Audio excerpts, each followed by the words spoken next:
विक्रम अपने गांव पथरौली 10 साल बाद लौटा था। शहर की भाग दौड़ और नौकरी से थककर वह कुछ दिन शांति चाहता था। उसका पुराना घर अब सुनसान पड़ा था। माँ बाप की मृत्यु के बाद किसी ने वहां कदम नहीं रखा।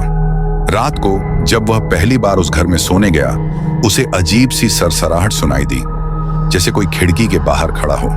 उसने खिड़की से बाहर झांका, लेकिन वहां कुछ नहीं था, या शायद कोई छाया थी।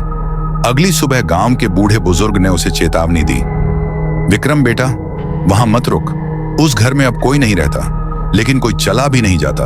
विक्रम हंस पड़ा, बाबा ये सब मन के भ्रम हैं। रात को फिर वही आवाजें आने लगीं। इस बार सीढ़ियों से किसी के चलने की आवाज आई, लेकिन घर में वो अकेला था।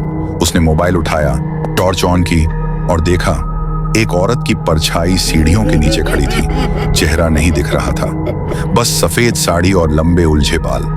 विक्रम की चीख निकल गई, लेकिन आवाज जैसे गले में ही अटक गई हो।